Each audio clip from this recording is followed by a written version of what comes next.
veio aqui participar da nossa semana acadêmica, e a fala dele se chama Cunhado Não Aparente, Pensamento Político de Leonel Brizola e suas diferenças com o trabalhismo de João Goulart. Contigo a palavra, muito obrigado. Bom, obrigado aos presentes, obrigado também à mesa.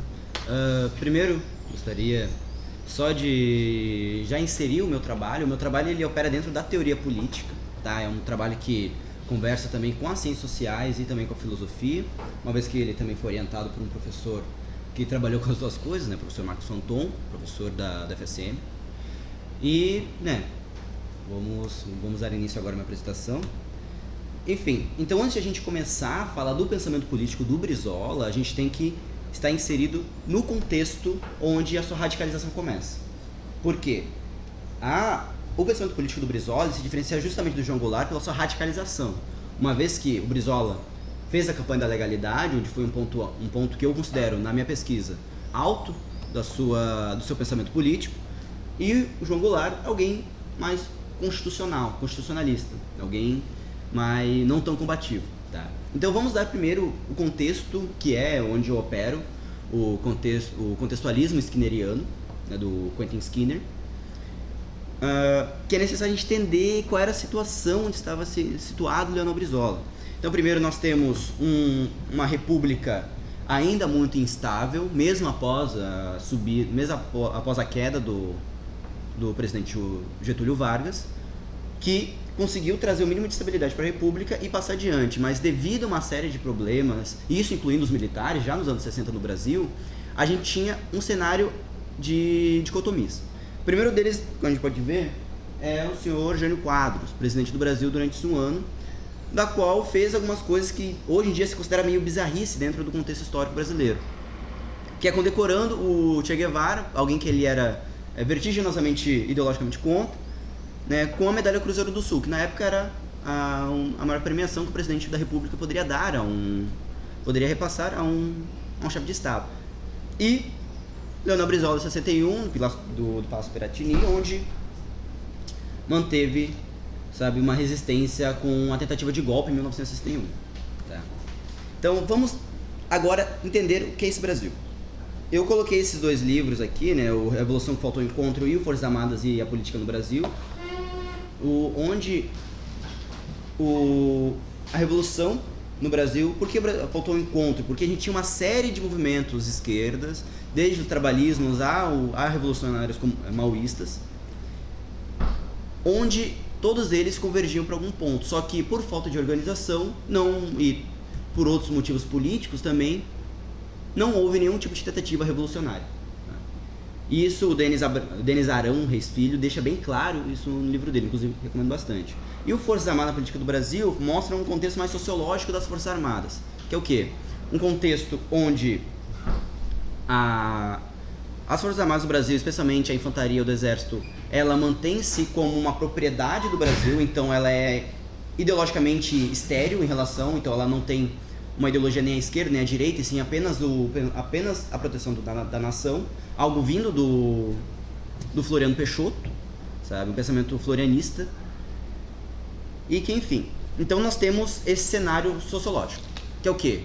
Uma esquerda não organizada e forças armadas que estavam no meio da Guerra Fria, então combate ideológico, revoluções à torta direita na América Latina, especialmente em Cuba, que o Leonel Brizola que admirava bastante, e partidos de esquerda se organizando. E aí a ideia de vanguarda. Né? Então tinha o PCB, tinha o PCdoB ainda estava nascendo, a gente tinha o PCM, Partido Comunista Maoísta, o maoísmo cristão também, era um partido bem forte, especialmente em São Paulo.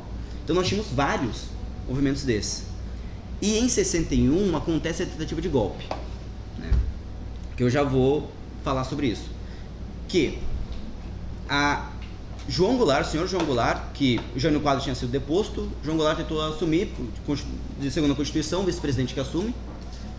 Só que, veja bem, o argumento das Forças Armadas é que ele era algum tipo de força comunista indireta que daria um golpe revolucionário no Brasil. E quem tenta fazer isso, quem tenta tomar a frente, o Denis Olímpio, por exemplo, que foi um dos cabeças da tentativa, fala que, olha, a gente vai ter que conter isso, senão vai dar um problema, o Brasil vai virar uma Cuba, tudo mais.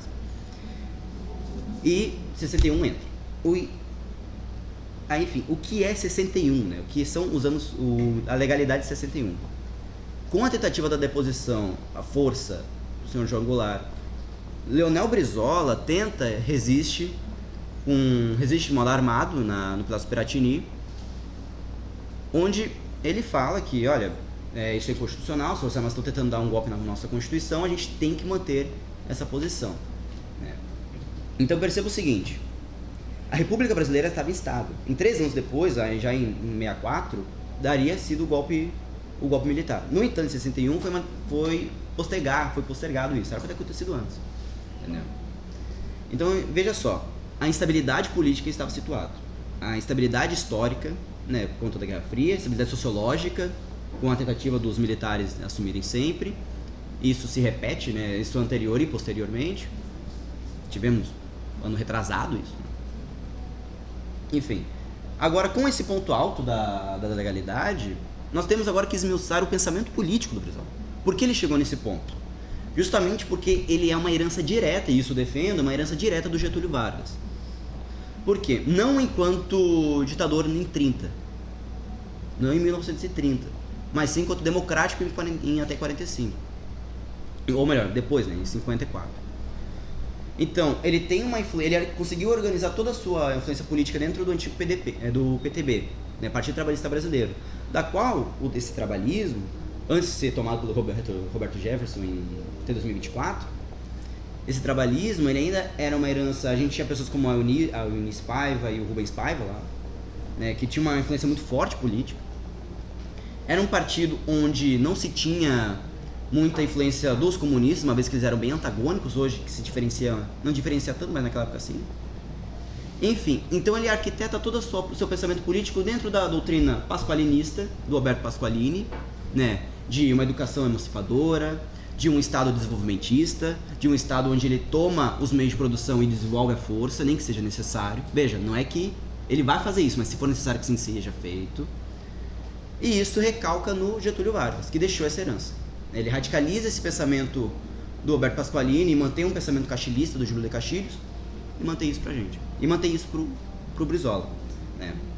E esses reflexos desse pensamento, ele fez isso na ação direta na política, que é o encapamento da Bond Share, que a gente conhece hoje pela CE, né, que hoje foi parcialmente privatizada, mas na época era nacionalizada, e a CRT, que foi privatizada em 1989, né, que era o Centro Rio-Grandense de Telecomunicações. Né. Então, a gente conhece essas siglas, mas normalmente a gente entende que elas foram, na verdade, cooptadas pelo Estado. Elas foram pegas, elas foram caçadas as suas licitações para que pudessem operar de modo que voltasse tudo que ela tivesse feito de capital, voltasse de novo para o Estado e ele pudesse reinvestir de novo. Então, o que é isso? Isso é um pensamento nacional desenvolvimentista, um pensamento que o dinheiro que é arrecada das estatais volta para a população. Então, no pensamento trabalhista, tudo isso, o dinheiro que o Estado todo pega, ele tem que voltar diretamente para a população, porque ele é o motor de desenvolvimento. Ele tem essa força e ele tem esse poder. Então, se for necessário, ele consegue fazer isso. Nem que seja, como foi no Estado Novo, né, o fechamento do Congresso para aprovar as reformas do Getúlio Vargas. Né? Não estou dizendo se é bom ou se é ruim, eu só estou dizendo que é o que o pensamento trabalhista faz. Ou melhor, pelo menos a sala mais radical. Né? Hoje em dia nós temos algo que é mais voltado para o socialismo, que diferencia bastante. Mas enfim, mais um ponto central que eu queria destacar, que é a indicação do Sr. Leonel Brizola à educação. Né? Cito, né? O Brizola construiu sua carreira política a partir da estrutura do PTB, sob a influência doutrinária do Alberto Pasqualini, e seu discurso irá refletir no corpo teórico no corpo teórico pasqualinista, notando-se a presença de duas questões centrais: o desenvolvimento do Estado para a população e a educação. Então, né, não sei se vocês conhecem dos brizoletas no Rio de Janeiro, nos CIEPs do Rio de Janeiro, nos CAICs, todos eles eram uma forma do Estado poder impulsionar a educação e poder desenvolver, sabe? E poder desenvolver o Brasil a longo prazo. Isso é um projeto de Estado, praticamente.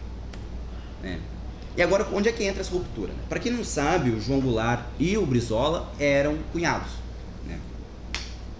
ambos eles tinham uma proximidade muito grande ali para familiar, mas também porque os dois entraram no PTB no mesmo tempo, o Brizola casou com a irmã do João Goulart e o Getúlio Vargas foi padrinho de casamento dos dois, né? Então nós temos essa rixa muito grande, porque quando o João Goulart ele adentra no Brasil, depois de ter sido exilado à força, e depois adentra de novo em 61 para tomar posse da presidência, para que não houvesse uma ruptura institucional, ele assume o parlamentarismo. Coisa que o Brizola era vertiginosamente contra. Ele acredita num poder executivo mais forte, não submisso ao Congresso, né? Então isso, ou começa a haver uma racha no trabalhismo. Uma ala mais radical, que eu vou mostrar depois, e uma ala mais constitucional, institucional, que é da conversa, da coalizão, enfim. Então, essas divergências também ocorrem nas reformas de base. Então, graças ao ChatGPT eu consegui mandar meu artigo e fazer, faça uma tabelinha do como funcionaria isso. E, enfim, eu consegui, pelo menos, mostrar mais ou menos o que eu quero que vocês entendam. A conciliação do Jango, ele acontece na negociação com as elites, seja econômica, política e agrária. Veja, a agrária é muito importante, especialmente porque o Brasil ainda era muito rural, a industrialização do Brasil ainda estava acontecendo, né?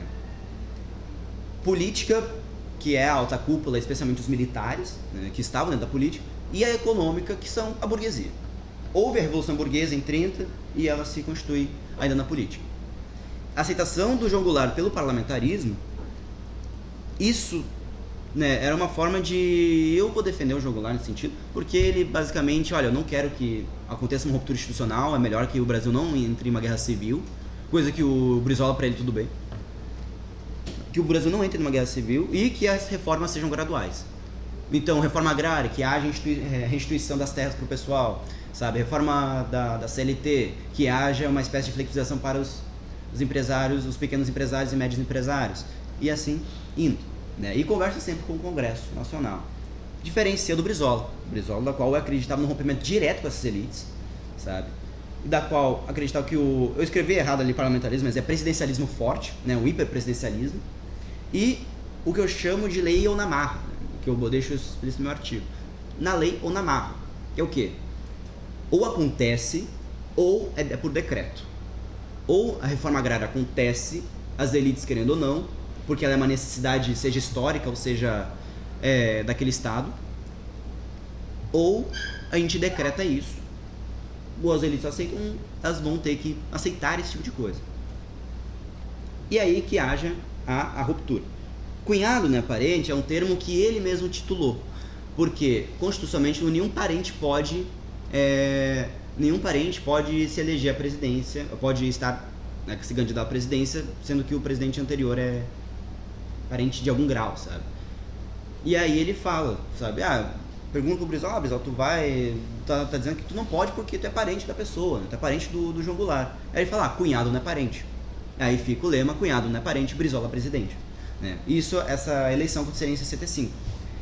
Então, essa rixa do trabalhismo institucional, um trabalhismo de conversa, um trabalhismo de coalizão, um trabalhismo revolucionário, por assim dizer, algo semelhante que Cuba queria fazer, não que Cuba fosse trabalhista, mas nos moldes cubanos, que é uma revolução nacionalista, de indústria, de educação e de saúde, né?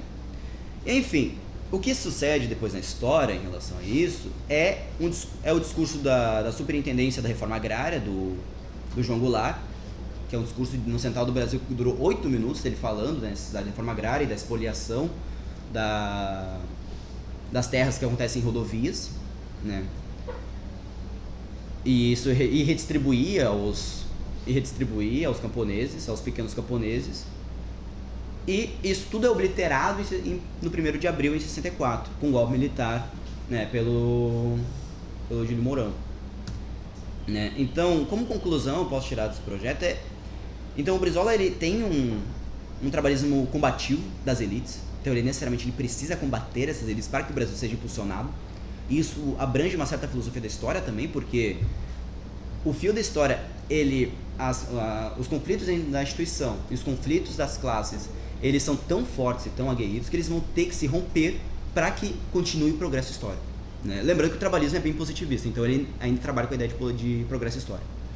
E o Jango simbolizava essa via conciliadora, né? Uma via constitucional de coalizão, uma vez que ambos eram trabalhistas, mas um era mais político, por assim dizer, que o outro, né? Cunhado não parente, em si, ele sintetiza uma cisão entre essas duas rupturas, especialmente porque o que os dois eram bem unidos acabaram se dissolvendo.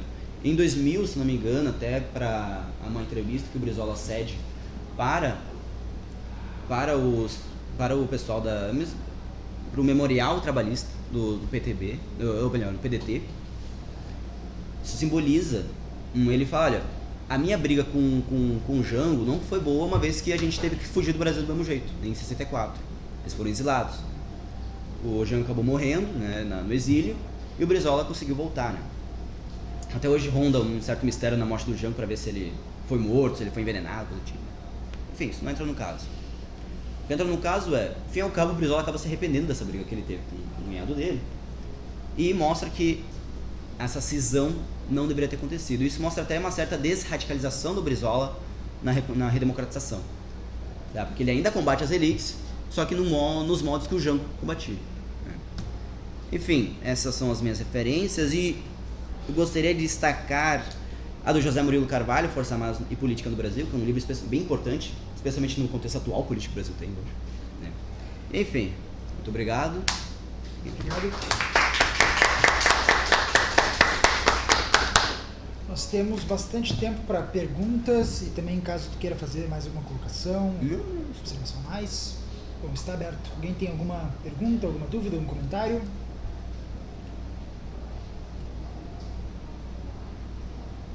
Dou-lhe uma, dou-lhe duas. Tu quer de repente fazer algum adendo, alguma observação a mais de alguma passagem que tu passou por cima? Não, acho que tá tranquilo, acho que consegui, espero eu ter conseguido passar bem né, mais ou menos como é que opera a teoria política nesse sentido, especialmente com o método skinneriano, que a gente analisa o contexto histórico primeiro, e depois a gente parte para pensar. Então, né, a gente pega muito diário, você pega muito diários, pega muito as mensagens, por exemplo, do Leonel Brizola, a gente pega muitas mensagens que se tinham quando ele era governador aqui do Rio Grande do Sul, que foi quando aconteceu a legalidade, né? E acho que pelo menos o método que eu expus aqui de fazer essa pesquisa, espero eu ter sido eficiente. Eu pretendo utilizar isso aqui para um futuro, melhorar esse artigo, talvez publicar ele algum dia numa revista de ciência política. Obrigado pela sua apresentação. Você falou no final sobre a filosofia da história, né? Se você pudesse falar um pouco mais sobre essa relação, se eu entendi correto, entre trabalhismo, janguista e filosofia da história para interpretar a sociedade. E também, você falou questão positivista, né, trabalhismo, qual seria a diferença do socialismo e o trabalhismo pensando a época, né, o contexto histórico da época? Deixa eu voltar aqui. Primeira pergunta, em relação à primeira pergunta. Nos moldes clássicos da filosofia histórica, existem certos motores da história, né? Eu já falo isso no pós, né? Sem ser leis ahistóricas, né? Mas sim porque a história ela é algo artificial, porque se não há homem, não há história. Então é necessário que exista a existência do homem, então a história é fabricada algo pelo homem. Se isso é fabricado pelo homem, então existem motores que esse homem produz para a história continuar. As rupturas institucionais, e algo similar que o Marx falava da guerra de classes, dos conflitos entre as classes, e que seriam esses motores históricos, eu analiso de modo diferente. Nos anos 60, com a ascendência dos movimentos comunistas, eles têm essas rupturas institucionais são necessárias para que esses países, especialmente os latino-americanos, se conduzam para algum lugar. Seja para o progresso, seja para o desenvolvimento e não necessariamente um progresso, seja para a reflexização das políticas, seja para a redemocratização de algum lugar, não importa. O que, em última análise, é que essas rupturas institucionais, o termo ruptura é meio carregado, mas eu vou usar ele mesmo assim, espero que entenda. Essas rupturas institucionais são necessárias para que hajam algum tipo de mudança naquela sociedade, uma vez que a instituição ela está entranhada não somente no prédio do governo, mas também na organização política daquele lugar, na organização política de uma universidade, na organização política por exemplo, de uma escola, né? A escola tem um PPP, o Projeto Político Pedagógico. Então a política também está lá e ele é uma instituição formada. E a instituição, quando ela age uma ruptura, existe também junto a ela uma mudança dessa instituição. Agora sobre a segunda questão, né? O que diferencia exatamente são os meios, né? Porque os meios revolucionários, eles é o quê? Não existe conversa com as elites. O aparato estatal burguês, democrático liberal burguês, ele tem que ser rompido abaixo e quebrado para que haja esse avanço. Essa, pelo menos no marxismo mais clássico, vai ser isso. É necessário que isso aconteça. Agora, o trabalhismo radical, por assim dizer, ou janguista, ou no brisolista, por assim dizer, ele acredita que, olha, o aparato estatal liberal burguês, ele é útil. A gente tem que usar ele, porque ele é meio.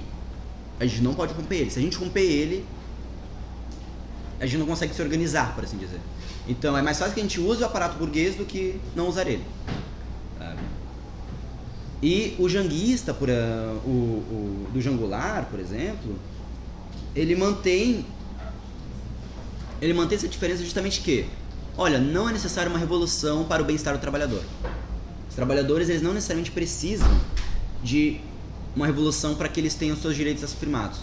Pode sim haver classes mais altas, não burgueses necessariamente, mas podem haver sim classes mais altas e classes não tão altas. Por assim, digo não tão altas porque, né, não seria um desnível tão grande na sociedade, especialmente pela firmeza dos direitos. E o parlamentarismo foi um reflexo disso, pelo menos nesse contexto histórico. Por quê? Porque, por exemplo, a relação do positivismo aqui já fala sobre um progresso. Então a gente aceita isso para progredir depois. Então a gente vai superando essas etapas. Então a gente chega no presidencialismo. Depois do presidencialismo, a gente usa o presidencialismo para agora afirmar os direitos dos trabalhadores que estavam sobre a mão da burguesia, sabe? E os recursos vão ser distribuídos pela força do Estado, entendeu? Então o Estado, especialmente no pensamento do Comte, fala que, olha, o Estado ele é aparato, sabe? Ele é o único meio, um meio de distribuição dos recursos. E o socialismo ele deveria, pelo menos nesses moldes, em 60, ele seria marxista. Ele é apenas o aparato para a superação dele mesmo. E sim, viria a sociedade comunista. Me fiz entender? Mais alguma questão, pergunta, comentário? Certo, muito obrigado então, Luiz.